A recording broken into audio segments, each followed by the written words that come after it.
We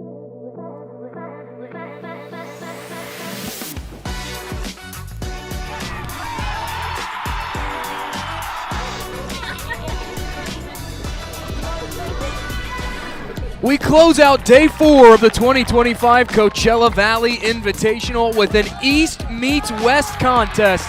The 2023 Western Conference champions St. Louis City SC take on NYC FC. Welcome inside the Empire Polo Grounds in Indio, California, along with Glenn Crooks. I'm Jake Griffith. Thanks for joining us here at the Coachella Valley Invitational. Glenn, we have a matchup of a team in NYCFC coming off a 3-1 win against San Diego against the St. Louis City side who at times they've struggled to find goals in this Coachella Valley tournament.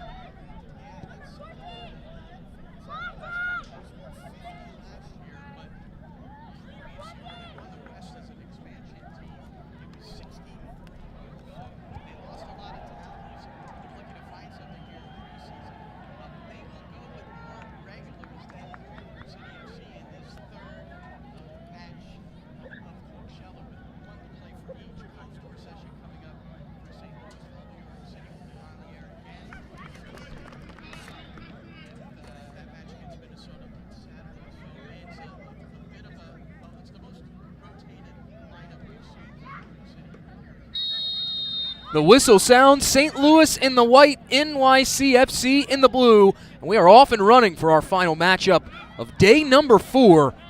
It has been a busy day here on Field 2.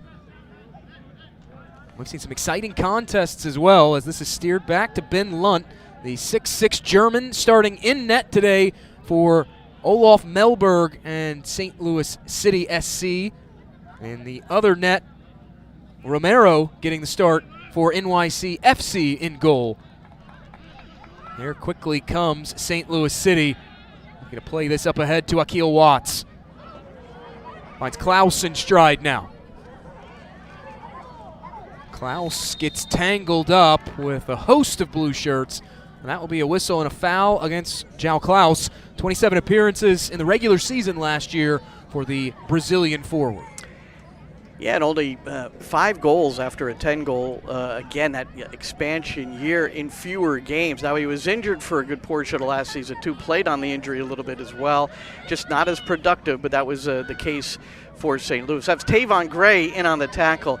He's one of the regulars that's in the 11 for New York City FC, along with Hannes Wolf, Julian Fernandez, Augustino Heda. Monsef Bakrar will start at striker instead of Alonso Martinez. Looping throw finds the end line for St. Louis City. Asking some early questions perhaps of NYCFC. Pressure kept on here by City SC. It's Kyle Hebert, the Canadian. 2 career international caps with the Canadian men's national team in 2024. St. Louis will cycle this around. Here's Josh Yarrow. Left off the near touchline, Tomas Totland. Yarrow will put a right foot into that. And New York City supporters will notice that playing the number 10 today is Hannes Wolf, who played almost every moment last year as the winger on the right in a 4-2-3-1.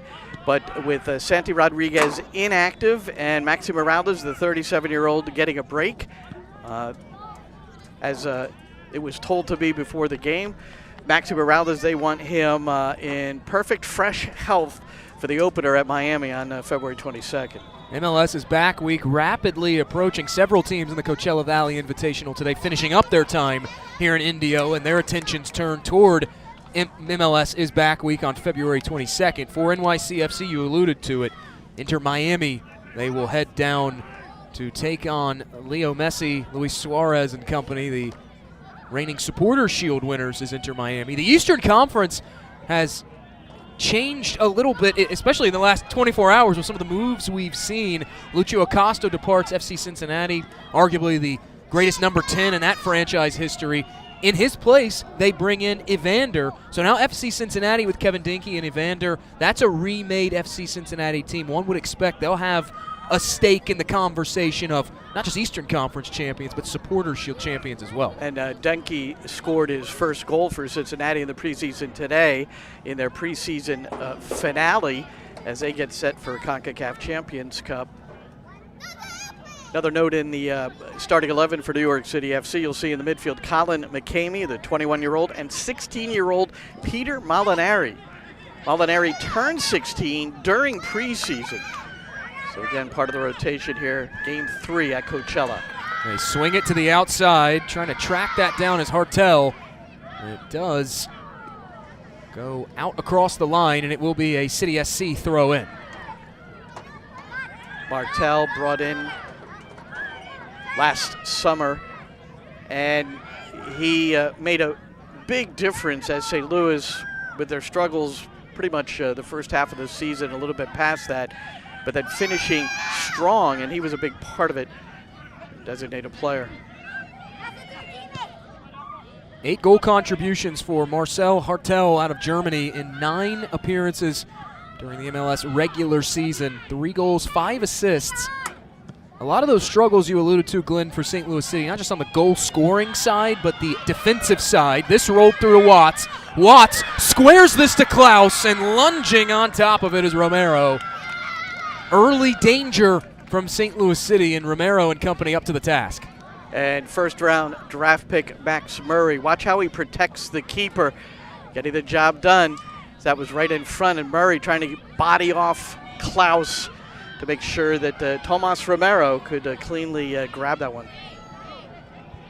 Klaus, a tough mark for any defender. That is a big 6'1" body right out there, and he is not afraid to use that size to muscle his way inside. Murray is 6'3". He's got the rookie frame, though. He'll have time to build on that. You can see he's a bit more narrow than Klaus. There are plenty of good eats here at the Coachella Valley Invitational. Maybe he can get some of those and stock up on a little bit of weight before he heads back to New York. I think I just had a burrito bowl, which was exceptional. You see that place off to our right called Bulagi? Yes. Or Bologna. Somebody's going to kill me for the pronunciation, but it was good. Great taco place as well over there. Good shrimp tacos. Mariscos. There's Klaus looking for the switching pass to Totland. Left off for Watts now. Watts will give it back up to Yarrow. And Watts will get it back. Going to roll this through to Vasilev. Just out of the reach of Indiana Vasilev. Coming off that United States men's national team camp in January. 2 international caps. Here's Hartel. Hartel's cross. Cut out by NYCFC. That does concede the corner to St. Louis City SC. And the only goal that New York City has surrendered was off a corner against San Diego, match that was the opening goal, match New York City came back to win 3-1. They're unbeaten in preseason, 2 wins, 2 draws, and that was their first win at Coachella over the 2 years they've been here. Wind a bit of a factor here for Hartel and St. Louis City SC. They'll take it from the near flag. Hartel. Out swinging ball. Headed back post. Shot comes firing in from Vasilev, who plays that high. Again, though, St. Louis knocking early. We'll get a look at this half volley. St. Louis winning the first header, and it just nods back to the back area, which is vacated defensively, but Vasilev there. So you had a lot of ball watching for New York City FC to allow Vasilev to sneak in at the back. The second ball off of set pieces is where you need to be most aware. Try to win the first, but beware the second. This is steered back to Ben Lunt. So you'll see New York City pressing high, and we noticed that against San Diego. After rewatching the game, Jake, one thing I noticed, and we're trying to see what kind of tweaks there might be under first-year coach Pascal Janssen as this one's played through. Up ahead to Watts. Watts in a foot race. He'll catch up to it first. Watts has options. That's Hartel, and Hartel strikes. In transition, St. Louis City SC and Marcel Hartel go up 1-0. Well, what I was starting to say is New York City wants to press high to try to prevent the ball in behind, and Max Murray catches up to the ball carrier, but that's a good cutback, and then you see what really helped it along. Tavon Gray slipping, falling on his derriere. That's a free shot. No chance for Romero in goal. 3 goals, 5 assists last season for Marcel Hartel after joining St. Louis City SC. An early strike for St. Louis. They go up 1-0 at the restart. He's got the captain's armband as well, and a dynamic attacking player that is someone who they are now fully ingrained in the system, although it's under a new coach now, Olaf, who has his own way, and in this preseason has been able to really impart. And a guy like Marcel is going to be benefiting for certain for St. Louis. Romero will play this to the near touchline. That's Prince Mpansa, the native of Ghana, who will pull that in. Cleared up ahead. Lunt will wave everybody off for St. Louis City SC. You're starting to see for St. Louis it come together ever so slightly. Olaf Melberg has been patient with his approach of trying to sort of reformat this St. Louis team in terms of how they look, their shape. It's been less about hard and fast X's and O's tactics of we're in this formation, and more about fluidity. You saw some of that fluidity against Austin FC, the interplay between the wings resulting in the late equalizer against Austin FC, and it was something that was lacking for St. Louis City SC last season. Olaf Melberg is someone who I think we will see flexibility in the attack. It was a strict back 3, I thought, against Austin. It's looking more back 4-ish here. When I inquired about this with somebody within the club, I asked 4-3-3, 4-2-3-1 when I saw the starters, and they basically said, well, we're not really sure of the positioning. So and that's the way he likes it. Somewhat of a I'm going to pull up a quote here from his press conference because it was pretty good. Somewhat of a modern approach to football. It'll define perhaps what was said there. Well, you go ahead. I'll find it at some point. I know it's in here. City SC on it now. They'll steer this one back to Leuven. 45 chances created last season for Edward Leuven out of Germany, a team high.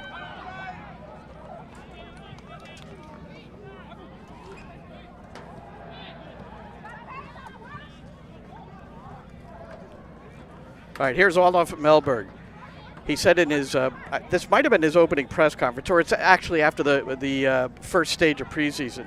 We want to be unpredictable and surprise. We like direct attacks and get it behind opponents. Well, that's how they scored the goal. Predictable to ourselves, but unpredictable to our opponents. There you have it. So is it 3 at the back, 4 at the back? Your best guess is as good as anybody's. That seems very on brand for a coach who there are several pictures on Twitter, Instagram, the social media sites, whatever your preference is, of him coaching in gym shorts, baggy T-shirts, and slides, flip-flops, essentially. That seems very on brand for what seems to be a carefree, loose kind of guy in Olaf Melberg. Yeah, you would think he'd be more the Viking type. I'm not into the sandals or flip-flops on the sideline. I'll give you that. I don't favor that as a coach in that sort of decor. But no, but the idea that his team may play relaxed and not have this defined system, players like that. Lifted up ahead, marked by Hebert, and Hebert will clear it out. It will be a throw for NYC FC over on that far touchline. A 0-0 draw for Sporting between them and Sporting Kansas City. Then that 3-1 come from behind win over San Diego FC has been NYC FC's time at the Coachella Valley Invitational to this juncture. One thing Pascal Janssen, NYCFC's first-year head coach, said entering the preseason, he called it a bulletproof mindset. Always be aggressive, always going out there to win games. And he said, in my opinion, it makes you work from a standard where you feel like you can handle anything in any stadium under any circumstance. A setting like this, opportunities like this, especially for these younger players on the pitch right now, it's a great opportunity to apply their craft and learn that bulletproof mindset. Yes, although it's not in front of a volatile crowd, but first 2 weekends at Miami and then at LAFC for New York City FC. So some of that is going to be certainly put to the test. And earlier I was starting to say they want to press high, and this is one thing I noticed watching the game back against San Diego. They want to press high, but if the first line is broken by the team working against them, then they will retreat and recover, and then they might work at a low block. It's going to be either high or low, maybe not so much in the middle, so that there's not so much space in behind. But if you're going to press high, you have to make sure that you deny service, which didn't happen when St. Louis got in behind Max Murray in particular here at the back. A cross goes off the back of the NYCFC defender. Second corner conceded to St. Louis City SC here in this opening half. Credit to Akil Watts, who got around Murray and put that nice ball in front. Leuven will take it. Leuven, they short to corner, back to Hartel. Second ball in. Klaus on the near post, and a straightaway shot right at Romero. João Klaus, you can tell by the body language, not pleased with his own effort there. Well, left wide open at the back post. That was the identical corner that San Diego ran in the previous game. Short corner, the player that takes the corner overlaps, gets the pass, and then serves to the back post. And João Klaus was by himself. Here, let's get a look at it. There's the overlap. It's only 2v1 out there, so if it's 2v2, maybe you prevent that, and then wide open. And, of course, he would like that back.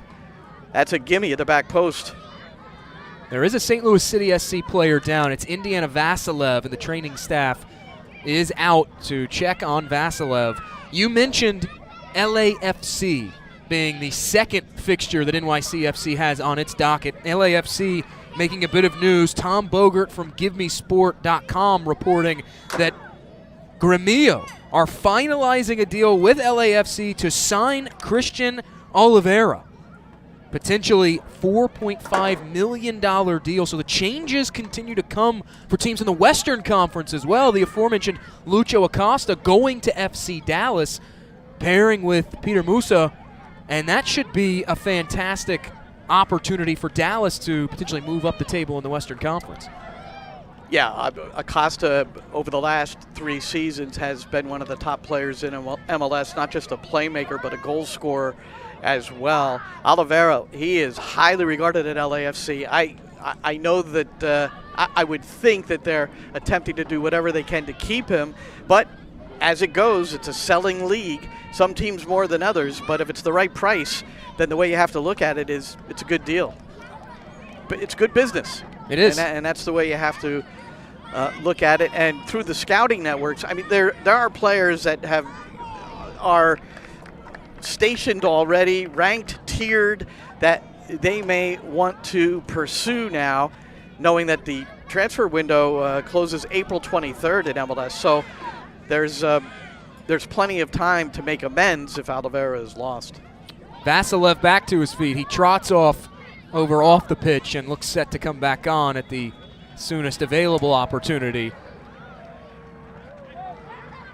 It seems like April is so far away, but you look at the calendar, March is almost here. That transfer window will be closing sooner than people realize, and these teams are trying to get these deals in as quickly as possible. Of course, we mentioned the Evander move. The fallout of that is DaCosta now goes to Portland to fill the hole Evander left. Here's NYCFC. They tried the back heel pass on the overlapping run, and it was out of the reach of Julian Fernandez, out for a Ben Lunt goal kick. And the thing to note with those two transactions is that it's under the new MLS budgetary guideline, cash for player trade within the MLS coffers, and that's it's proving obviously to be something that some clubs are already taking advantage of.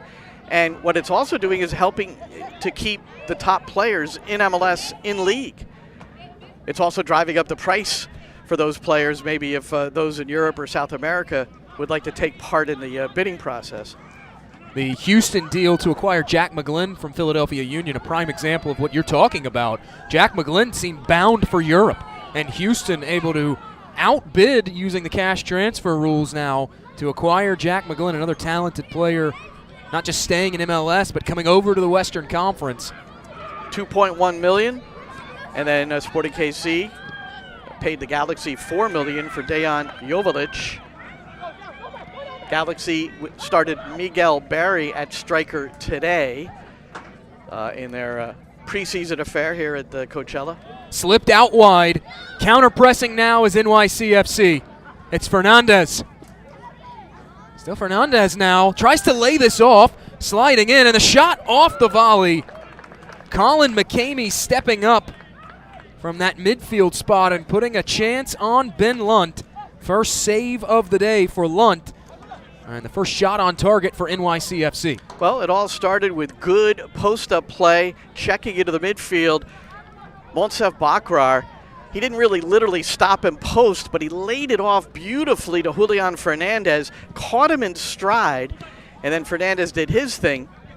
And New York City nearly capitalized. Ojeda, the ball intended for Ojeda from Fernandez, but it was a little too flat, and the defender knocked it away, but right into the path of McCamey. According to FOTMob, last season NYCFC, the 9th most big chances created. Here's a big chance for St. Louis. Left off for Vasilev. Now to Leuven. Still Leuven, cuts to his right and has his shot deflected. Yarrow able to straddle the stripe and keep it in. Now St. Louis showing more of that back three we've seen at times from them in this preseason tournament. Up ahead to Klaus, who leaves it for Hartel. Looking for Totland. Nudged forward. Touched inside to Vasilev. What a sliding challenge there. Max Murray, the young rookie. It's Ojeda now. Prince Mpansa, again caught on the weak side a little bit. The fullbacks need to be very well aware of, and you do this through body shape. Open up your body so you can see everything around you. So Mpansa, the homegrown, starting at left back today. Kevin O'Toole is inactive. And Nick Cavallo, he started in that position against San Diego. Put in a good shift as New York City, certainly at this point without any transfers in that left back position, trying to figure out who will be the backup to the Princeton alum O'Toole. And Ponsa gives it up, finds McCamey. McCamey lifts one to the outside, headed away from Fernandez. Just out of the reach of Drew Baera, and it comes to rest at the feet of Josh Yarrow. Another homegrown at right back. Tavon Gray playing right central defense next to Max Murray. So Baera, initially Gray had been out there defending. There's a great ball from Klaus, but Vasilev can't pull it in. The two New York-based teams, two of the best teams in MLS in terms of the homegrown system, NYC FC and New York Red Bulls I'm talking about. Red Bulls last year started 5 homegrown products in that MLS Cup final. They bring 4 of them back, and then we're seeing the productivity of the homegrown system on display today from NYCFC. Well, there are important considerations as you move forward. I mean, you need a certain amount of those players to ultimately contribute so that you can constantly refresh your roster with quality. It's the way it is in this league. Just look at the LA Galaxy, what they've gone through after winning MLS Cup. Missed the playoffs the year before, win it all last year, and now they're looking to fill some gaps with Brugman, Joveljic, Ricky Puig is out with the knee. They also will miss Joseph Paintsil for 6 to 8 weeks because of his injury.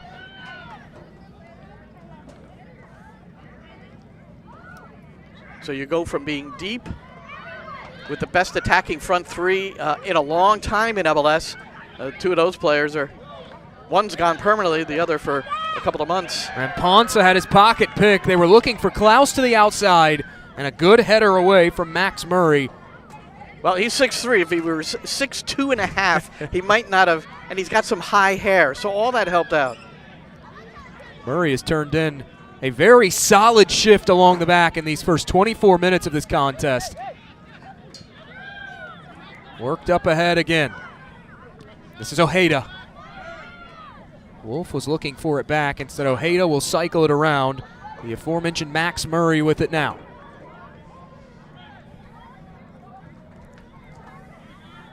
So this young midfield for New York City, McCamey, Molinari, dealing with the likes of Klaus, Leuven.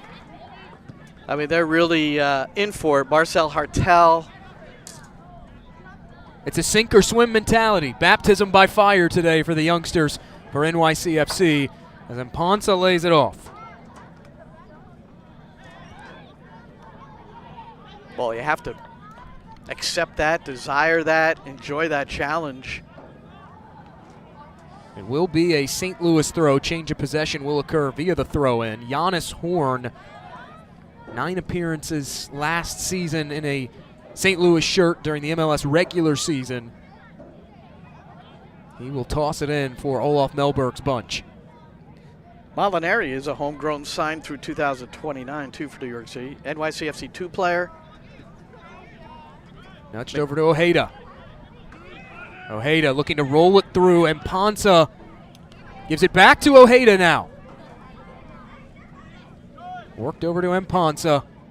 Inside, cross, looping through, off the crossbar and out.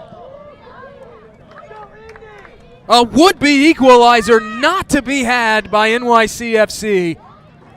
On the doorstep, it was Monsef Bakarar who couldn't finish. 4 big chances in the last game for Bakarar. He converted one of them from about 1 or 2 yards out from Alonso Martinez. A striker needs to finish that one underneath part of the crossbar, so it's not on frame. And look, he's not too far out, not the easiest skill, but off the half volley. That's got to be 1-1 New York City with a leveler. Bakarar, again, he's a guy that puts himself into the proper spots in order to have the chance to finish. And this year, he's looking to become more consistent and actually putting the ball in the back of the net. The Algerian with 4 goals during the MLS regular season, 31 appearances. This is McCamey. Tried to dish it back to Ojeda, intercepted by St. Louis City. Well, you could do the math on that. That's 1 goal every 7 or 8 matches. One back here by NYCFC. High press paying dividends, trying to capitalize off the City SC turnover. McCamey gives it up in the vicinity of Ojeda. And now we have a whistle from our center referee. And that will end whatever danger that presented by NYCFC. Well, the issue there is the attack is too narrow once they get into the attacking third. So if Ojeda is going to play that far inside, and we've seen it twice now. Remember, Fernandez trying to get him the ball earlier. It led to a McCamey shot, but it was serendipity by accident. If he's going to be that far inside, then Prince Ponce has to come out wider and offer himself almost as a winger and get deeper into the attack. If it's going to be that narrow with that many numbers behind the ball for St. Louis, it's going to be near impossible to push it through and in behind. Ben Lunt's goal clearance gets play back underway off the stoppage. Hannes Wolf trying to find Bakarar early. One thing that Justin Hack told me in regard to training, and maybe a different point of emphasis just in a moment. Here's Hannes Wolf. Will lay it off to the outside. Looking for the service back in. Headed away by Hartel. Pressure still lives, though, for NYCFC. Hack said in training they're doing more transition, and that is look to get the ball forward earlier, be a little bit more direct to create more goal-scoring opportunities. There were games last year where New York City, it would be 90 minutes plus complete and very few quality chances on frame. So New York City is trying to enhance that part of it, and that's maybe one way with the transition effort in training. You just have to keep training, make it habit forming. Ojeda lays it off to Mponsa, worked back to Colin McCamey. And now Max Murray will cycle this one around. Tavon Gray in the New York City Academy, and when they won a national championship, he was a central defender. He's a very good central defender, Tavon Gray. He was switched into a fullback spot because New York City was deep in that area with Chanot and Alexander Collins, and he's developed himself well at the right side of the back too. But that's versatility for Pascal Janssen in the event he needs to slip a player into the middle. St. Louis will build from the back. They'll steer it back to Ben Lunt, the product of Akron, a proud men's soccer program at the collegiate level. Jared Embick leading the way now, former national champions in 2010. Also Caleb Porter used to be the coach. Darlington Nagbe coming from there. Emil Jashkalainen on St. Louis's roster.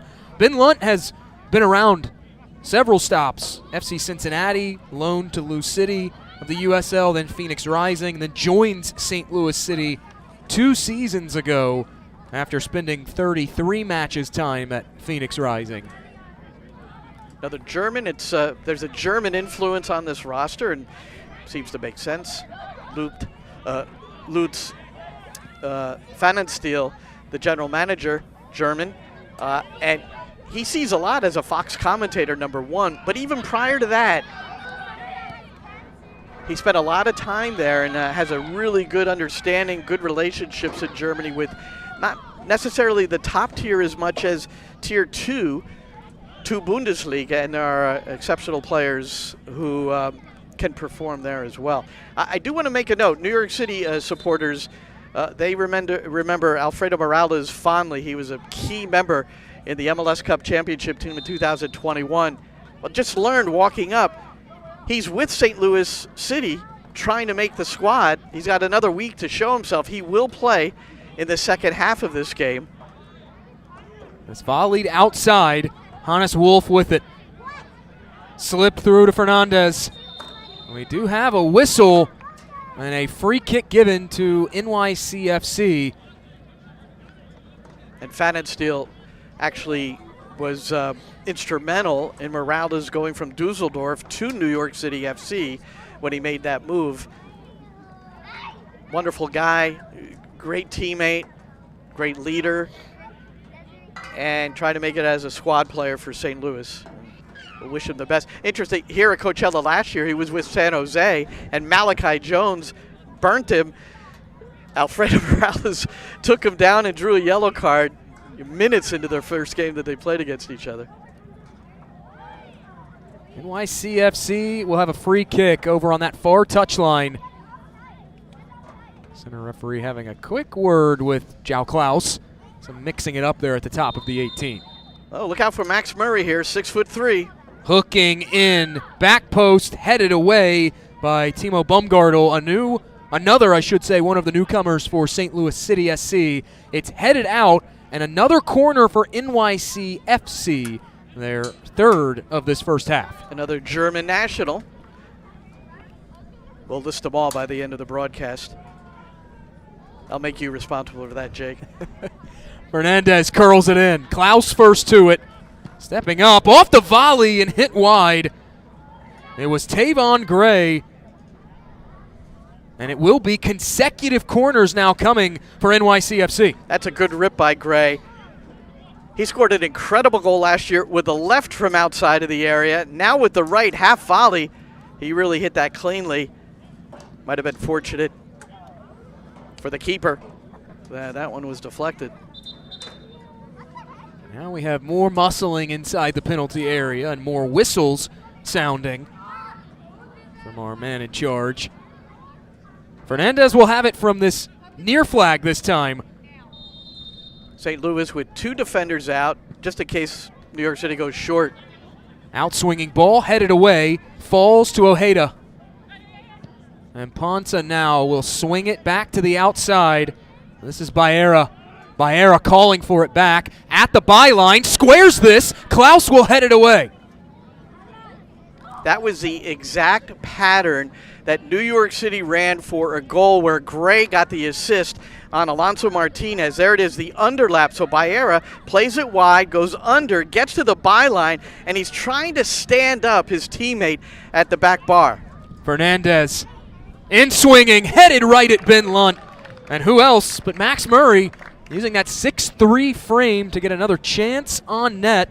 That's 3 shots on target now in this first 45 for NYCFC. Well, Rob Dow, and I think we may have talked about this in our opening broadcast, Jake, but he said he's very good in front of the goal, not just because he's 6'3", but because he times the headers properly, but he also has great footwork, which he believes he developed playing basketball. And so there's where the crossover sports can maybe help you score a few goals. Tavon Gray out of Vermont, the reigning College Cup national champions, here on this field in the match before, as this worked up ahead to Totland, and Ponsa will guide it over to Romero. The match that took place here on field 2 beforehand, very well, he may have bumped into a couple people he just saw in Cary a couple months ago. Our RSL and Lineker Rodriguez dos Santos out of Marshall. Yeah, Rob Dow, the University of Vermont coach. I don't know if I probably didn't say that. National champion. One of the best stories in all of sports this past season was Vermont. Not underdogs, just dogs, is what Rob Dow loves to say. And he has a national championship trophy to show for it. Here is the aforementioned Tavon Gray. We played over a half hour in this contest. St. Louis with the early strike. But since then, NYCFC has really started to settle in and control things. This whipped out to Baera out wide. You can see in transition, Molinari trying to get Bakrar in quickly, and now it's Baera making it work at the edge of the area and draws the foul. Baera goes down in a heap, clutching that lower right leg, but it does draw a free kick.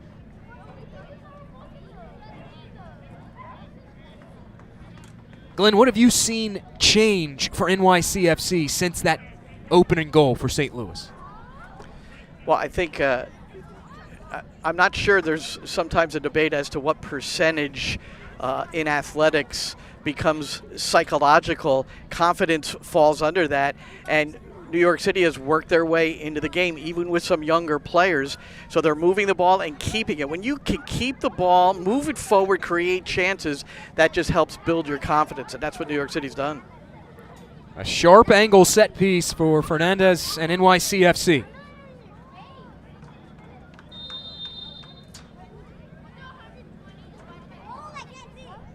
Fernandez tried to lift it in, got a little much of that ball, a little too much of that ball, I should say, and it's out for a goal kick. Well, it was Hannes Wolf, so let's make sure that he's the one who, if there's going to be any criticism, it's directed his way and not Fernandez. But yes, he of the lime green boots, Hannes Wolf, who again today is playing the 10, which last year at this time, Jake, there was a consideration that Hannes Wolf might have been the 10. Remember, Maxi Morales was not yet able to play because of the knee injury, and Santi Rodriguez, he was not yet fit, or there was curiosity as to whether he might be better off in a wider area on the left. It's given up to Ojeda, and Ponsa bobbled it for a moment. Now Ojeda desperately trying to just free up some space here. There is the aforementioned Hannes Wolf. Ojeda straddling the stripe and wins. No, does not win a throw. Instead, it will be a change of possession. There's Ojeda. You saw the picture up there a moment ago. Sometimes you'll hear people go, why do you juggle in training? What does juggling do for you? Well, we just saw Ojeda juggle it in the corner, knock it over his shoulder, and get it on the other side. There's a flick header, and New York City at that moment had possession. Eventually, it was knocked out off of Ojeda, but they did get it up the field and out of that dangerous area, the corner. Totland and St. Louis City SC will have a throw on this near touchline. I just saw something on social media. Somebody had posted, was very critical. Why would you just juggle in practice? Well, you don't just juggle, but it's not an inane activity. Great ball ahead. Totland centers one to Klaus, and it just skips wide, deflected out. That looked to be Tavon Gray, who came in at the last minute to help deflect it away. Well, the ball goes over the head of Amponsa again. That's happened too often, and that is because he's close to the play, looking at the ball only, unaware of where the wide player had drifted to. Max Murray recovers and alters the shot. It goes off of him, but that might have been back of the net had he not. That's twice now. Max Murray's had goal-saving challenges applied. They short the corner from the far flag. Back to Hartel. Second ball deflected away by Ojeda. Flung forward.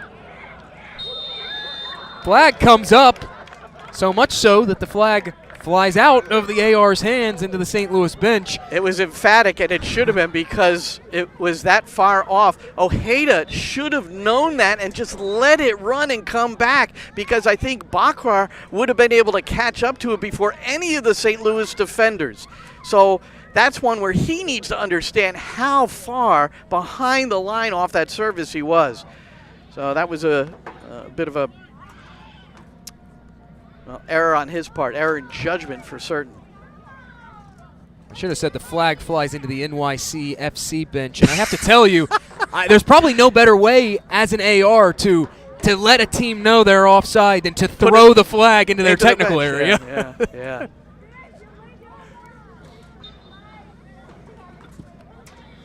Play back underway off the free kick. Whipped up ahead. This is Totland. Touched inside to Vasilev. Totland, his cross flat, headed away by Colin McCamey. That's over the head of Amponsa again into the feet of Totland. Totland got that ball across that Klaus was unable to finish due to the defensive presence of Murray. Out comes Romero to scoop that up. It was out of the reach of Vasilev.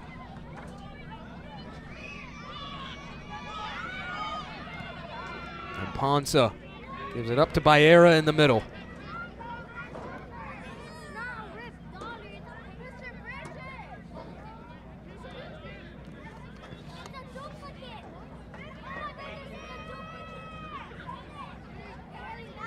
McCamey now. Surveying his options, finds Amponsa, who promptly gives it right back.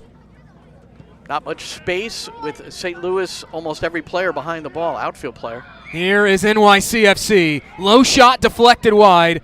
Hartel trying to turn on it and cannot get past Drew Baera. So New York City looking to probe. You see, within 40 yards of their own goal, every outfield player trying to stay compact offensively. In New York City, they need to go side to side, see if there's any gaps, or get an individual effort like you just saw from Julian Fernandez. There is Fernandez on that far touch line. Max Murray now at the halfway line will carry it forward. Baera rolls it ahead, looking for Bakrar. Bakrar's cross just over the head, and it falls to Amponsa. Second ball served in, deflected by Yarrow, and now Vasilev breaking out here. Trying to slow up for support is Indiana Vasilev. Watts gives it back to Vasilev, and it's cleared away. A good defensive recovery by Tavon Gray and NYCFC. White shirts will come forward for this set piece. Here's another look, and you see New York City recovering, trying to get very compact and tight defensively. And Gray comes across. He has to come from the weak side a bit to deflect that away. And it's a throw-in. Vasilev, who started all that, guy who got a national team appearance under Mauricio Pochettino in a reserve role against Venezuela. So he's a fine young player that spent a lot of time at Aston Villa. Only 4 first-team appearances there, but played with the under-23s a lot. So he's a young man who's gotten a lot of experience. If you're in Europe, That generally helps your game. Vassilev. If you're playing. Vassilev and Olaf Melberg, not only do they share something in common, maybe a conversation topic amongst them away from the pitch too. Ashton Villa, former men. That's cleared out, and it will be an NYCFC throw. Olaf Melberg, a longtime Ashton Villa center back in his playing days. Imagine running into him. He was a very good player, strong, big, just solid. NYCFC cycling this around, and Ponsa gave it up to Ojeda. McCamey back to Ojeda. Ojeda cuts to his right, and Ponsa switched out wide to Baera.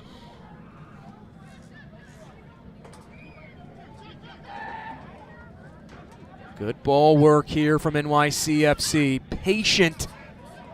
Both fullbacks deep in the area, providing the width. Give and go, back inside looking for Baccarar, and sliding in at the last minute was Timo Bumgartel to just knock it away from Baccarar. It concedes a corner though. And he also got a piece of Baccarar, as we'll see. It's interesting because a lot of players will go down with something like this, and it's a clean tackle, but then he got a piece of Baccarar on the follow-through. So New York City will get the corner.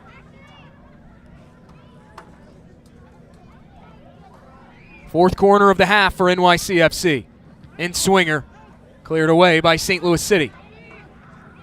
We have crossed the 45-minute mark. Official checks the watch. It is important to note these are not necessarily hard outs at 45 and 90, but there also is no official stoppage or added time as well. It's more just at the discretion of these officials. Off that corner, by the way, last corner New York City had, they put it on the head of Max Murray. Good, powerful header, but right at the keeper. Now this one falls short of the front post from Fernandez a moment ago. Just keep putting it on the young man's head until St. Louis figures that they can defend it. I guess Klaus would be the best maybe to have an opportunity man-to-man marking off that corner. Just a thought, Jake. Change of possession will occur via the throw-in as Giannis Horn will toss it in for City SC. Still 1-0. The Marcel Hartel goal earlier on in this first half has stood the distance as we await the halftime whistle here in Indio, California. Our final match of day 4 at the Coachella Valley Invitational. Consecutive throws coming for City SC.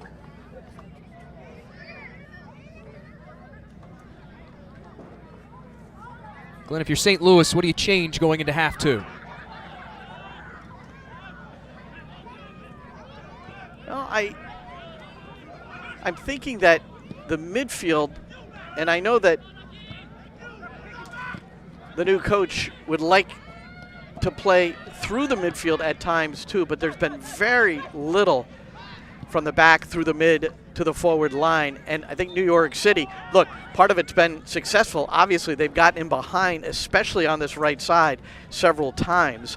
So I think, number one, you continue to feature that. But there are also times where New York City has been able to get control of the game, and partly because of the inability to play into the midfield and then out. The whistle sounds. It is halftime in Indio, California.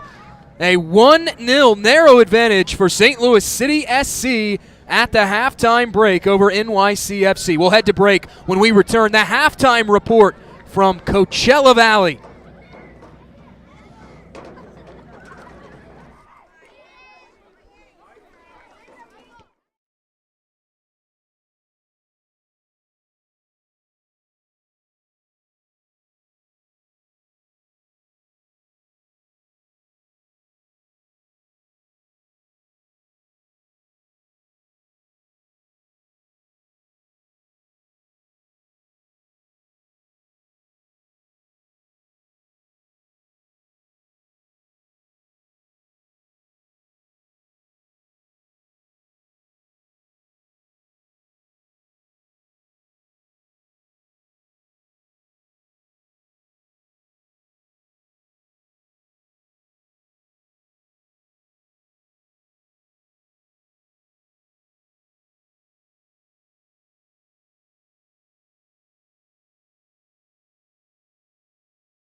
It's halftime in Indio, California. St. Louis City SC has a narrow 1-0 advantage through 45 minutes of play over NYCFC. Here to close out day 4 of the 2025 Coachella Valley Invitational. It was Marcel Hartel who struck early for St. Louis City SC, but since then, NYCFC has really settled into things, maintained significant possession and pressure on St. Louis City SC as they seek that equalizer. We'll head back to break. The halftime report continues when we return to the Coachella Valley Invitational.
It's halftime at the Coachella Valley Invitational. St. Louis City SC 1, NYCFC 0.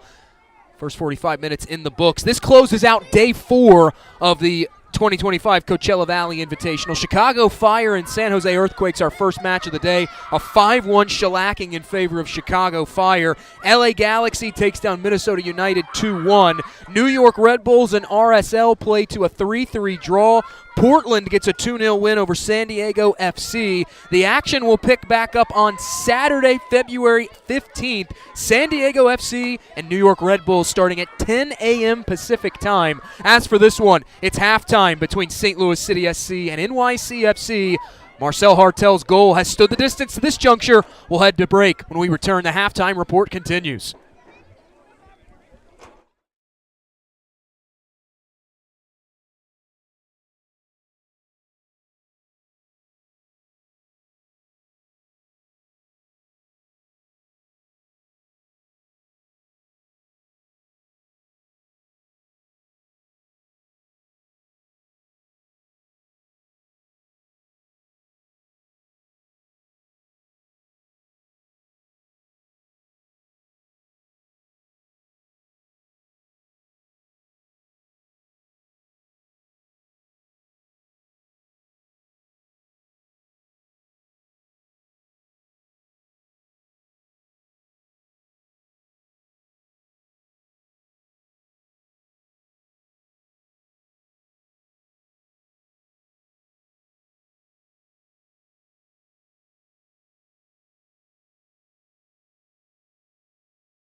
First half in the books between St. Louis City SC and NYCFC. Second half on deck. Let's take a look at the action from the first 45 minutes. Glenn, St. Louis City was probing early. A couple of balls into the box. That one hits Klaus and is stopped by Romero. And then set pieces were a big theme as well. Yeah, the corner kick defending and set piece defending and defending of crosses from wide areas. That's where New York City maybe needs to buckle down, and that was part of the discussion. And there we see the Hartel goal on the cutback after the ball was played in behind Max Murray. And here's a freebie for Klaus, and yeah, a bit of frustration there. New York City, though, did have some of the ball and had some of the play and had opportunities. And McCamey here hit it firm and low, but a comfortable save. St. Louis City had their opportunities to double the advantage. NYCFC still looking for that elusive equalizer. That young man, Max Murray, has played exceptionally well at his spot at the center back. Those are your highlights from the first 45. We'll head back to break. Second half kickoff when we return to Indio.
Almost time for the start of half number 2 between NYCFC and St. Louis City SC. Along with Glenn Crooks, I'm Jake Griffith.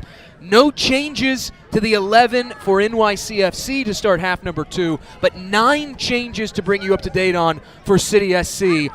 Alm, Betcher, Cam Silly, Tomas Ostrak, Celiu Pompeu, Michael Wenzel, Joey Zielinski, and Olivares all come on, as well as a trialist for St. Louis City SC. Josh Yarrow, Timo Baumgartel, the only 2 from the original starting 11 still out there for St. Louis City SC.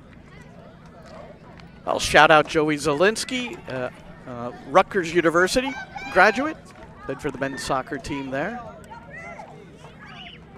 He is effective wide, also played in the middle of a back 3 during his time at Rutgers. The whistle sounds, and we are back underway for the second 45 minutes. Glenn, what are you looking for here early on if you're NYCFC trying to pull back level? I mean, you're trying to pull back level, but I think a lot of this has to do with the programming in preseason and how it's executed. And if it results in a leveling goal and a victory, then so be it. And right away, we see the ball moving, I think, more quickly for New York City, going side to side.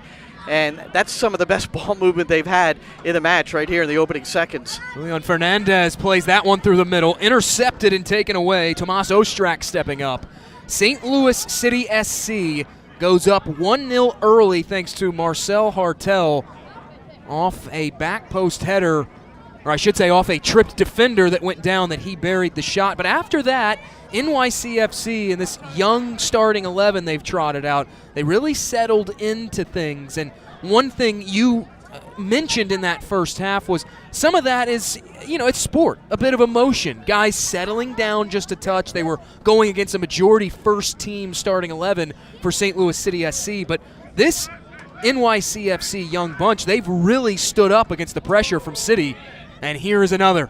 Baera lifts it back post, and that is gloved down.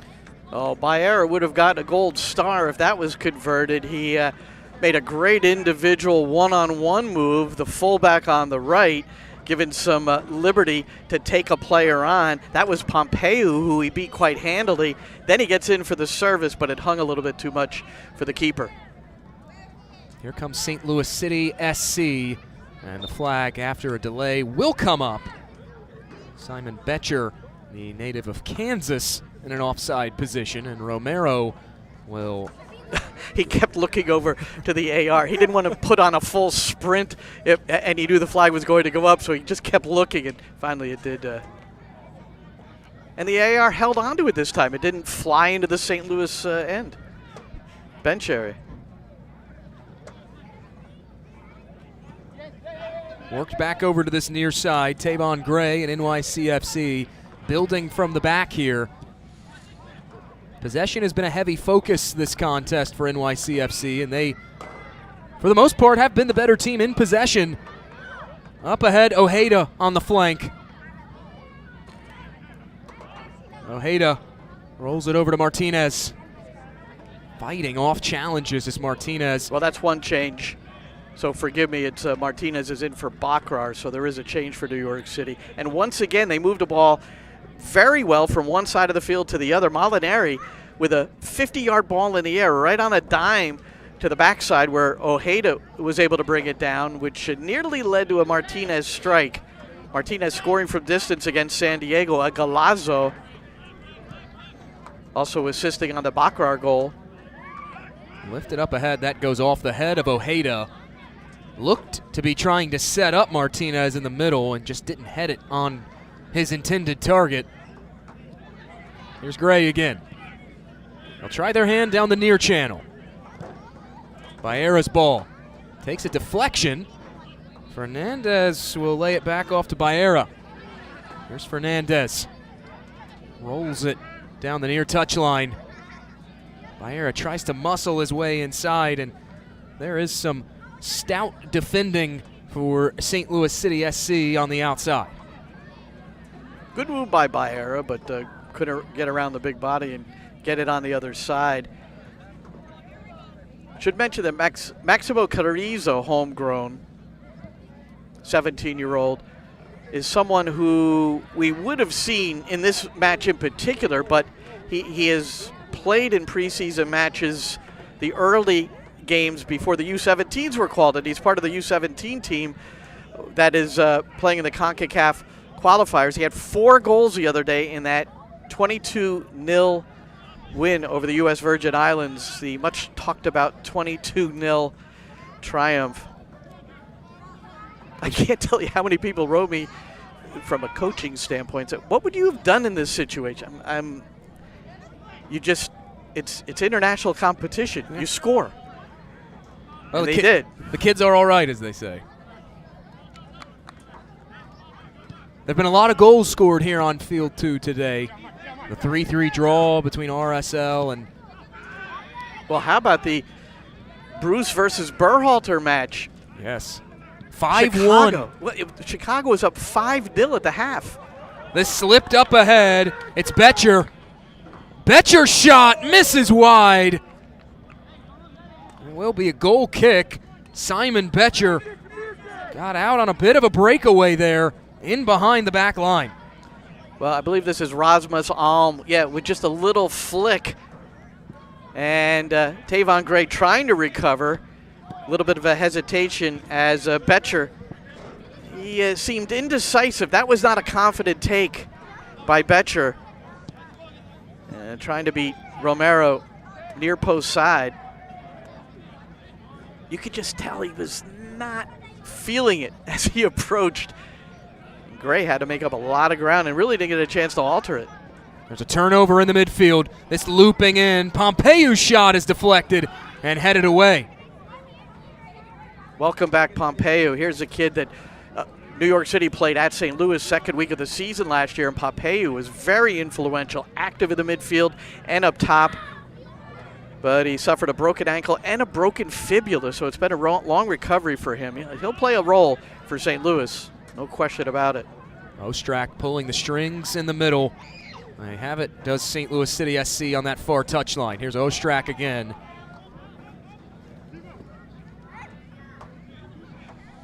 Baumgartel. Given back up to Yarrow. You mentioned something interesting, though, by bringing up that 5-1 defeat that San Jose suffered at the hands of Chicago Fire. As this worked up ahead toward the end line, squares this, but it does go across that end line. And now we have a whistle. There was a collision out of the lines of play. Foul called, so it's going to be a set piece. It's from a fairly abnormal spot on the field. You don't often see it right from here. It's close to the goal, right near the goal line. Almost flush with that end line there as Pompeu gets it spotted up.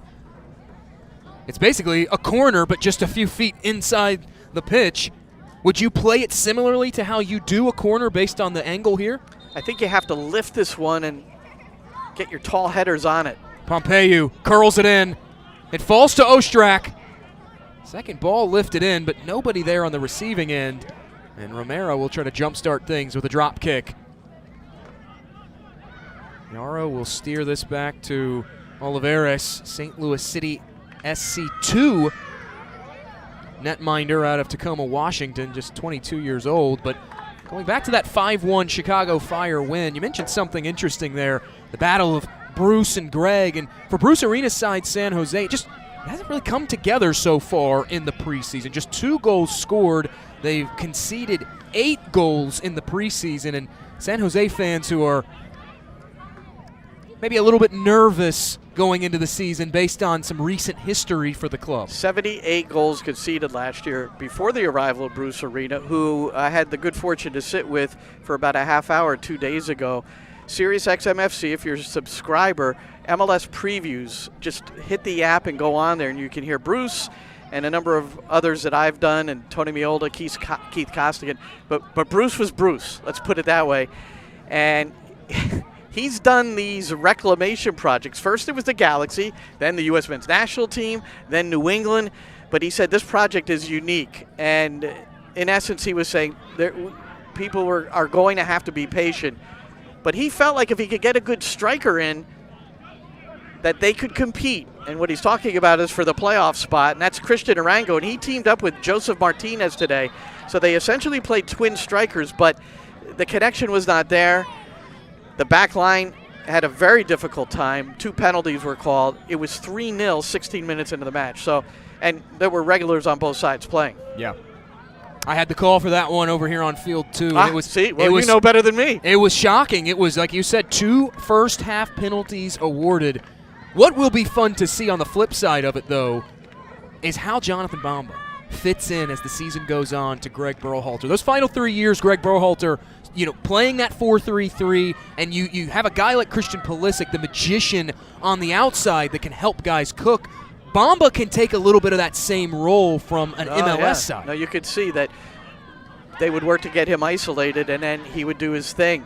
But it was a very Greg Berhalter-like performance. I thought Chicago looked excellent, and I've seen them play. It's whipped across the mouth of goal. I've seen them play now a couple of times here, a third time now, and bouncing in, crossed in front, cleared off the line. A frantic moment as St. Louis City continues to tighten the screws in half 2. And just to complete it, Chicago's got a little better each match as we get a look at this again, how it was saved off the line. And here's Pompeu just clearing out a little space in order to get the ball across, and Ponsa, he just stood his ground and blocked it. Pompeu's cross. Tried to take a hit there off the volley and instead will fiddle that one wide as Romero will have a goal kick. Going back to your point about Chicago, though, they have looked impressive in this preseason. The back 5 or 6, if you will, Kellen Acosta sitting in front of a back 4, Chris Brady in goal. It was they had really complete control of the game in the first half, and the combination of Martinez and Arango could get very little done. So it's a project in San Jose for Bruce Arena, Dave Sarakin, Shalry Joseph, and others. The coaching team will be working some late nights, I think, trying to sort this out. Well, Greg Berhalter said it at the start of his Chicago Fire tenure, but the same idea applies to San Jose. Berhalter said it's about building a foundation this year. No like question. You mentioned, it's patience. You have to build that foundation. And the foundation for San Jose has to be on the defensive side of the ball.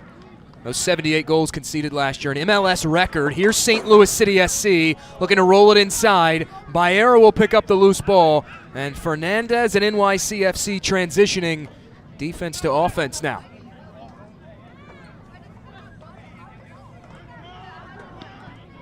There have been a frantic few moments in this second half, but otherwise, the trend we saw at the tail end of the first half of NYCFC settling in on possession has just about continued. Lifted up ahead, looking for Julian Fernandez. Fernandez cuts to his left, lays it to Ojeda. Scratch that, that's Martinez. Shot was blocked, and Ponsa will come up with it. There's Ojeda now on the outside. Well, the principles in place this half for New York City SC, and that is ball movement. Molinari spraying the ball around now. Baera, the fullback on the right, again in the attacking third. It's been an impressive first 12 minutes or so here, second half for New York City, as they seek to level the match. And Ponsa lifts it ahead. Ojeda shuffles it inside, looking for McCamey. City SC says that went across the end line, and the officials concur.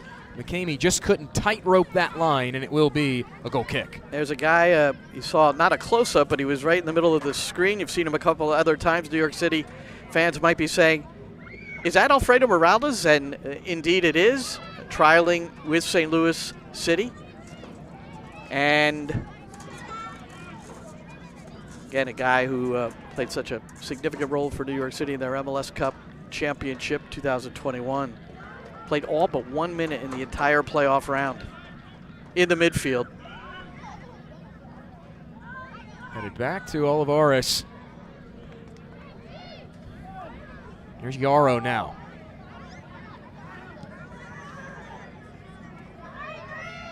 There was another trialist a couple of days ago. Interesting, he wore the number 17 for the LA Galaxy, Christian Ramirez, the 33-year-old, as they look for a replacement for Joveljic. And the league had yet to announce it, but Christian Ramirez was listed in the lineup. And at 2 p.m. Pacific time today, it was officially released by the league that Christian Ramirez has been obtained by the LA Galaxy. But we all knew it here at Coachella. And somehow it got out on social media. Social media. That's going to be the end of all of us. You and I have talked about social media before, the necessary evil that social media is in our career field of broadcasting. This ball up ahead, intercepted, taken away by Cam Silly. Now Silly calling for it back. Tavon Gray stepping up, and a good recovery by Gray will win a throw for NYCFC. After his pass was intercepted. But that's a relationship between he and Julian Fernandez. They've played together. Fernandez, and what you look for oftentimes is opposite movements. If Fernandez starts towards the ball, he's actually going to go in behind, and I believe that's what happened on that occasion, but Gray played it short instead. Josh Yarrow will come off for St. Louis City SC. A hard shift turned in along the back for the team out of the Show Me State.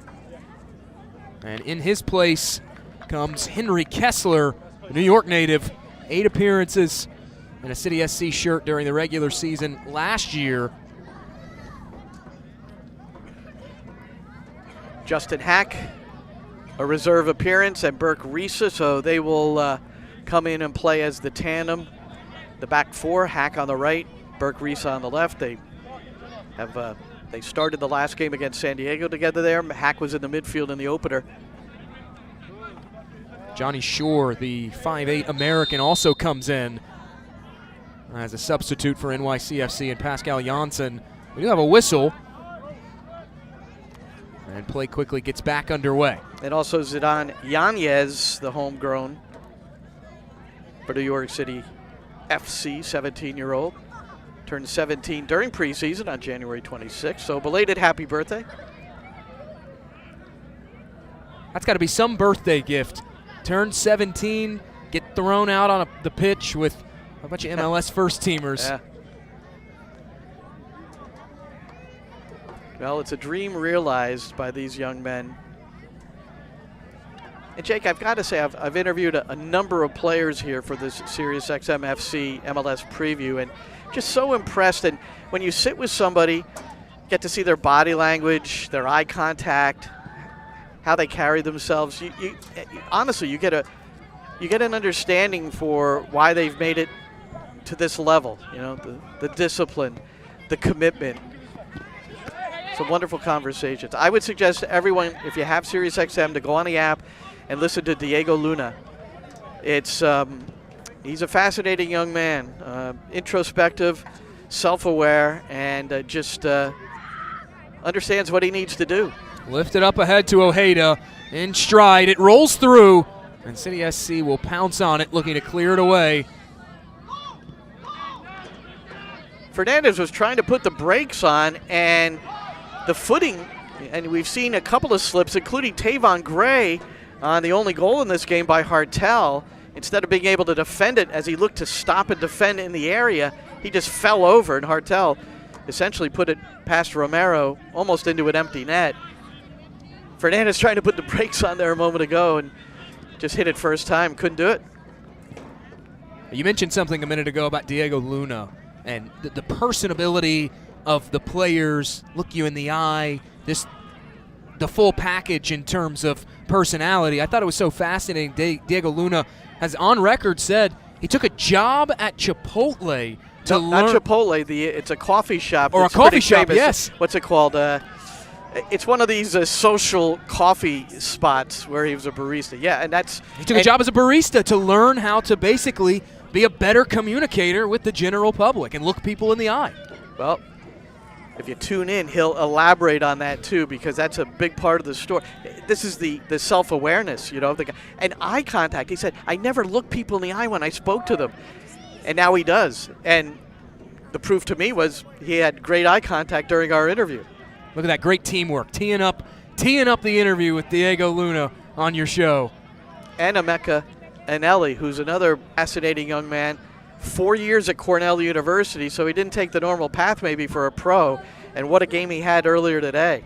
This touched inside for RSL. Emeka Anelli, as we have a whistle, and this will be a booking as well. Emeka Anelli, you talk to people around the RSL organization, they say he, Lachlan Brook, those are two guys that are front runners to wear the captain's armband for the full time this coming season. Anelli wearing the armband today in that 3-3 draw that they had to come from behind against Red Bulls. 2-goal deficit overcame in the second half. Anelli was a big part of that. Yeah. And he and Luna both starting against Costa Rica in that second game of the January window for Mauricio Pochettino. So, they're both in that drive. Of course, Luna impressed with getting the broken nose reset, going back out 60 seconds later, assisting Brian White for a goal. So New York City still trying to level this one up. They lost to St. Louis 2-0 in the regular year in 2024. In a game, in my conversation with Lutz Pfannenstiel in the prior to the game, general manager for St. Louis, we both said it was just not a very good game. It was just not a well-played game. Of course, you're always happy when your side wins. We've crossed over the half-hour mark, played nearly 66 minutes now in this contest. What has stood out to you, Glenn? Well, I think for St. Louis, they've ultimately been very resilient in terms of New York City getting in for the final take. And that's a very important quality. And oftentimes it's looking, and we see 5 at the back. They're in that preserve mode, I think, the 1-0 lead, but they also have the pace up top where maybe they can spring on the counterattack. For New York City, it's just the fact that they've settled down and played some pretty good football. Takes a bounce. Olivares will come off his line and lunge on top of it. A good read from the young 22-year-old keeper. Could have been danger territory for City SC. Alonso Martinez was sniffing around there in the area. Here's Cam Silly now. Works it up ahead to Pompeu. Silly will get it back, breaking out. A good release pass from Pompeu. Played through. This is Betcher seeking that back post. It falls across to the other side. Second ball lifted up. Betcher on goal. The advantage doubled.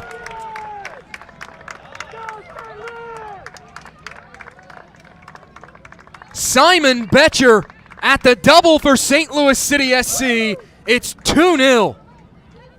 Well, it all started when Silly was able to get in behind Julian Fernandez. He pulled up a little bit. I think he's struggling because he didn't stay with the runner, and that was Silly, who ended up getting it across, and then things developed in order for Betcher to finish it off with a free header from 8 yards out. Not good defending by New York City FC, and now they're down by 2. You have to give a hat tip to Rasmus Olm as well, because after Betcher's initial shot went through as he missed the far post, it was Olm who picked up the pieces on the other side. And now after cycling it back around, a header from 8 yards out, Simon Betcher doubling the St. Louis lead. It's 2-0 at the restart. Well, and as New York City, they're defending that and they're rotating to the ball, which is what you need to do. But you also, again, have to be aware, looking over your right shoulder in this case, to see what's on the backside in the middle, who's the danger player. Free headers from 8 yards out have to be looked at and diagnosed post-game rather thoroughly. Whistle sounds a little shove there from behind, and that will be a foul against Zidane Yanez, the 17-year-old. Bit of a frustration foul committed there. And you think of both goals scored by St. Louis. They were both free shots, uncontested. Hartel in the first half from about the penalty spot, and this one from about 8 yards. So that's tough on the keeper.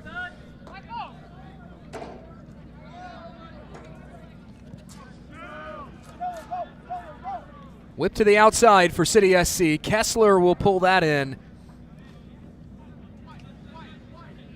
You may have already said it, but Cavallo is in at left back where he started against San Diego. He's in for Ompansa here in the second half for New York City.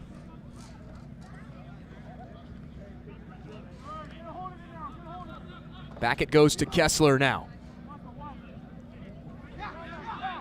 NYCFC had been pushing hard for that equalizer, probing forward, and somewhat against the grain. City SC able to whip one in. This rolled up ahead. Martinez tries to lay it off to the outside, had no options out wide. And Joey Zielinski now has it for City SC. Well, excellent. Fernandez driving to the middle of the field, and from the far side, this diagonal movement from Alonso Martinez, and then just playing the ball through a seam. Good relationship between Fernandez and Martinez, but New York City, again, unable to finish off the attacking third situation and opportunity. And that's asked about St. Louis City FC. They are doing very well just blocking that last shot or last chance or final chance as New York City gets close to the goal. Bit of a bend but don't break mentality for City SC on the defensive side today. Ojeda trying to muscle his way in, goes down, and official says play on.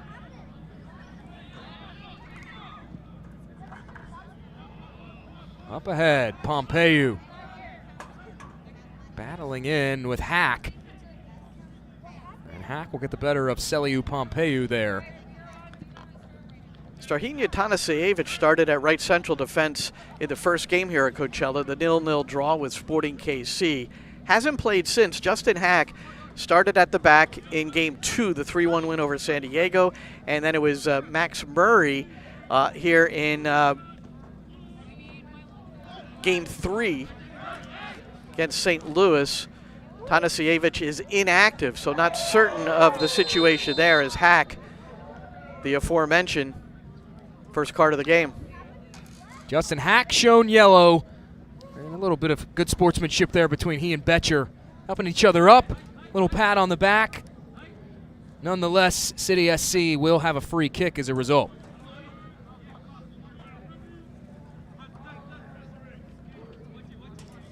Well, when you know you've been naughty, you help the guy up. This is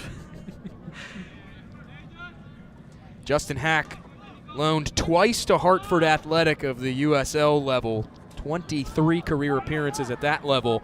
Also has made 6 in his career for NYCFC 2. This whipped out wide to the near side. A stutter step, went down a bit, recovered though, as it's fed through to Ojeda. Official says that ball caught the shoulder. NYCFC pleading for a handball in the box. They won't get it. And now Pompeu will be whistled for a foul. Well, Julian Fernandez, and this time, kudos to him. It looked like he wanted to get it on his left, probably did, but noticed that the defender was overplaying. Now he goes to his right. There was some contact there, but he kept his feet. And then Yanez with a wonderful little back heel to try to make something happen. New York City coming close. But again, closing down, compact, sacrificing a bit. St. Louis, New York City still without a goal.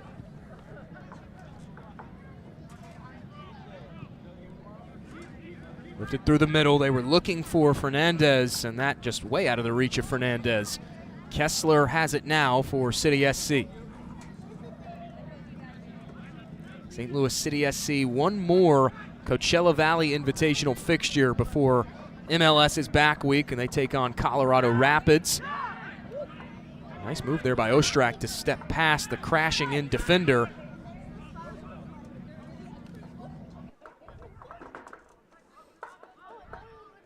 Mentioned Chicago, mentioned San Jose earlier. These two sides as well. 4 of the 12 teams in MLS who made changes at the head coaching position.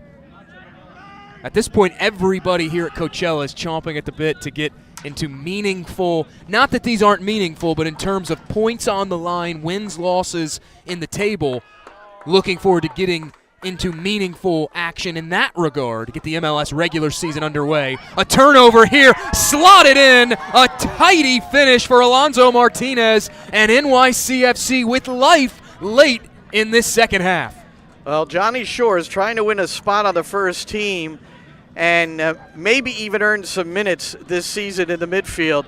It's not a deep position for New York City right now with some injuries, and you see he pokes it away. Martinez in behind. They aren't catching him. And Alonso Martinez, he's a great finisher. When he's in a position like that, he rarely misses. But now we have a discussion between the referee and the AR as to whether, and indeed, Martinez apparently offside. The flag comes up from the AR. And after a discussion between the center referee and the assistant referee, it appears that the goal has indeed been waved off. Julian Fernandez asking for an explanation on whatever one he was just given. He's none too content with. So after NYCFC looked like they had life, Glenn, the goal snatched back from them. It's 2-0. Either way, a good moment for Johnny Shore to be strong in the midfield and just kind of decoy for a moment and then win the ball. Gets forward to Martinez. And going back to what New York City's been emphasizing in training, and that's transition. And Johnny Shore did it all so well there. But perhaps the timing just a shade off.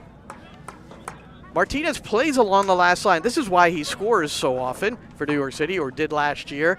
Many of his goals were when he got himself along the last line and then in behind to get it on goal and slot it home. That one went underneath the keeper.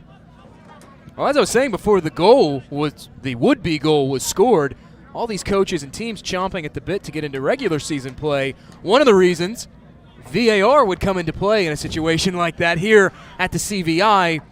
They're not going to go spend an extra 15 minutes at the monitor making sure that goal is onside or offside, but in the regular season, a situation like that goes to the monitor, and they can double-check that to be 100% sure.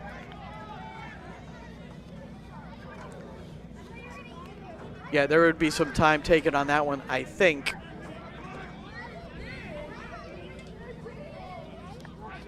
Pressure collapsing in on Baumgartel and St. Louis City SC. Trying to move forward with it. I think the referee handled that properly, though, for whatever the question the AR may have had. The flag never went up, so I'm not sure who initiated the discussion. I would imagine the AR maybe called the referee over and just reviewed what he saw and wanted to get maybe an interpretation from the referee. Reminds me of the days of college soccer before they brought video review to college soccer. You'd see a lot of that in the college game. Well, video review in college soccer has not worked yet. And the big reason is that there is no video assistant referee. There's a referee who has to decide to look at it, and the games I've done where it's happened, a lot of times it comes from the expression of doubt of the call for one of the teams, and then they say, you need to check it, you have to check it, and then, okay, I'll come check it. And yeah, I just don't, I don't favor it. The other problem you run into in the college game as well is as this lifted up ahead to Pompeu, he'll run this down. Hack trying to chase him down. Pompeu cuts to his left, squares this, it's 3-0 St. Louis. Simon Betcher, a second half brace. It's all City SC, 3-0. That might end up being an own goal as it went off of Cavallo eventually. Nonetheless, New York City, their rest defense, they really weren't organized for this counter. Hack had to recover, and yeah, that probably would have been wide of the frame. Nonetheless, it was Pompeu who got through, and I thought he was going to carry it to the byline. He really had the angle on Hack, but Hack recovered well, squared him up, but still, New York City Now down 3. What a turn of events over these last few minutes. NYCFC thought they had a goal to cut the deficit down to 1 with time to play. Instead, the goal wiped out due to offside, and minutes later, City SC responds. How often have we seen that over the years? Right, Jake? Doesn't go your way, or maybe it's not a call, maybe it's a post, something. And the next thing you know, you're down another. Pascal Janssen having a chat over on the NYCFC touchline with not only just his players, but a quick chat with the center referee. It is Colin McCamey, who was slow to get up and had to shuffle over to the far side. It looks like New York City might be trying to get permission to re-enter Peter Molinari, who started the game, came off as a substitute in favor of Johnny Shore, but now the other midfielder, McCamey. So, or is McCamey going to be able to hang in? No, look, he's going behind the boards, and that's him right there. He'll be done, and just wondering if there's a discussion between the referees and coaches. I just wonder if Pascal Janssen is, asking Olaf, hey, do you mind if we put this guy back in? Now, I may be misinterpreting this, but I see Molinari there standing next to Pascal Janssen. We don't see it in the picture. That's Rob Vertugien right now, gesturing just behind the boards. He's just saying, we just want to be able to save our players for the next game. I'm sure that's a part of this. It is an exhibition game. Well, let's see what happens here. Is the referee going to permit the re-entry of Molinari? Yes. So let's give that man some applause. Thumbs up was given to Pascal Janssen, and that normally is a good sign, a positive sign, and play back underway. 3-0 St. Louis City SC. You touched on something, though. Now, if this was college soccer, that would have been permitted. Yep. You may re-enter once. Of course, now with the new rules that they've added in college soccer, no re-entry within the same half. Oh, that was did that start last year? This past season, okay. Yes, sir. All right. That's a new rule. The okay. competition committee. That's right. I actually called some games under that new rule. I forgot. It does take some time to get used to. I'm still used to the old way as well, with as much college soccer as I cover. But, Glenn, you touched on something I thought was interesting a minute ago when you said, how often do you see that? You have a goal wiped out, you immediately come back and you have a letdown and you give up a goal. It's learning moments and teaching moments like that this preseason tournament is especially useful for when it comes to some of these younger players on the pitch for NYCFC. No, and you talked about RSL's recovery from a 3-1 deficit to tie 3-3. That's going to be meaningful. It develops a mentality that, look, we could be down 2. We go down 1. We're going to get it back. And RSL in particular, they're searching for how they're going to consistently score goals without Christian Arango, who is now with San Jose, coming off 17 goals and 12 assists for RSL. RSL lost 60% of their goal scoring. And that's coming off a season that RSL set a club record for goals scored, also points in the table for RSL. But I thought that their sporting director had a very interesting quote, Kurt Schmidt. Yeah. You look at some of the guys they've brought in. They brought in Ariath Piol. They bring in Elias Manuel off a transfer. They also are able to acquire Forrester Ayago from the MLS re-entry draft as NYCFC asking some questions here of St. Louis City. Baera, back post, over the head, picked up by Ojeda. Trying to touch it inside, intercepted by Ostrak, looking to break out now. And it's knocked away from Betcher. But Kurt Schmidt said, the 3 guys we got, we feel really good about where they are. They're good game model guys in terms of their work rate, their attributes, where they run, where they play. They fit exactly where we want to out of that position. Here again is Ojeda, and it's cleared away. You do lose a 17-goal scorer guy in Chicho Arango, but it doesn't seem to be, at least within the front office, there's a lot of consternation there. They do seem confident that they might be able to make up to borrow a term from the movie Moneyball, make up the deficit in the aggregate. They're really high on Iago. Another interview you want to hear that's on the app, Pablo Mastroeni, who talks about building confidence in two young men up top, the two that you mentioned that have been acquired to try to make up for that deficit. And now you have to play a little bit more as a team as well.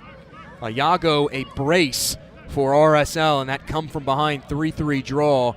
Scored a goal in the 6th minute to break the scoring open, and then scored what was ultimately the leveler in that contest. There's a whistle as Alonso Martinez clattered into.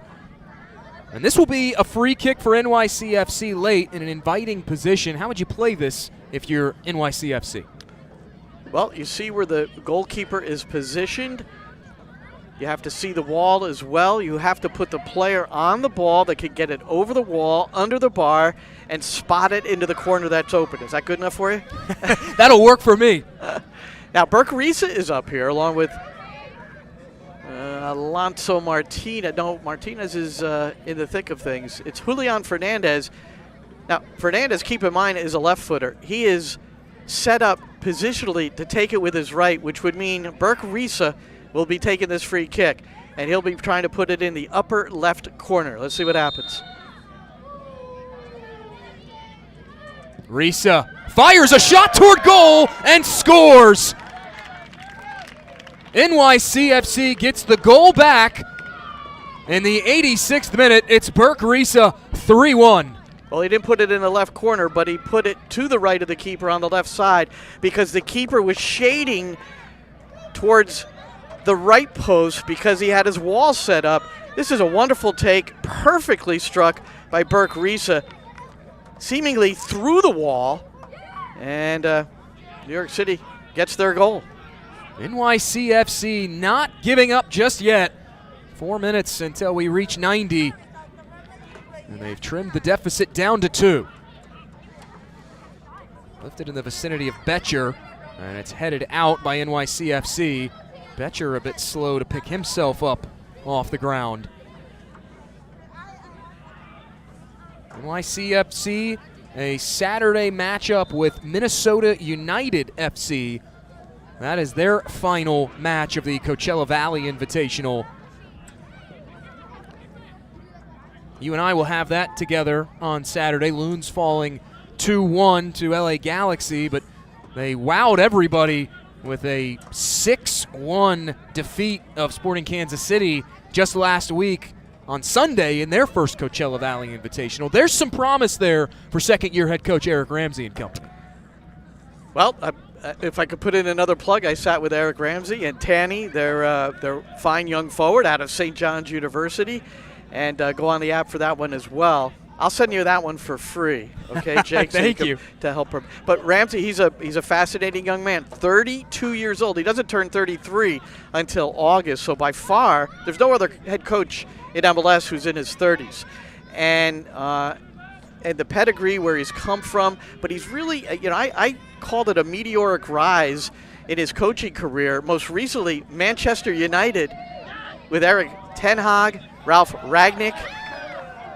There's Pompeu trying to break out.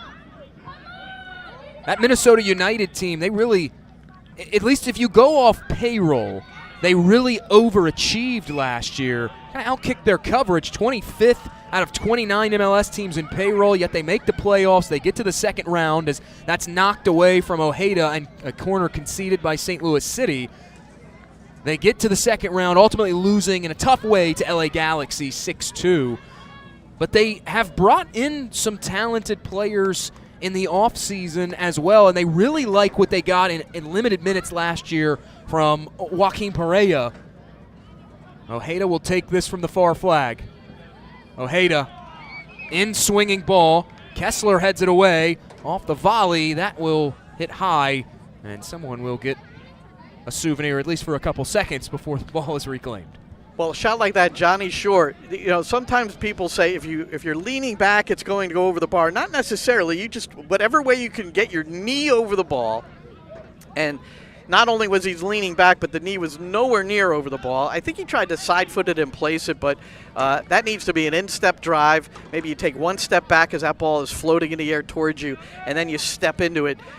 And you could tell by the frustration he would like that one back. Well, Kelvin Yeboah for Minnesota as well. And the thing about Minnesota at the end of last year, they conceded 2 goals in their last 7 matches, including those first 2 playoff games before that 6-2 debacle to the Galaxy. But there was a red card in that game, too. And Galaxy, well, they were playing some perfect soccer at that point. This play to the penalty spot. Shot blocked out by Kessler. And now Ostrak wins a free kick. Well, New York City's getting in on the left side. That was Cavallo on the overlap. We've seen Ojeda get in well, and Martinez has been very, very active for New York City. A look at it again. Martinez just got free right there. A good job by Kessler to step up.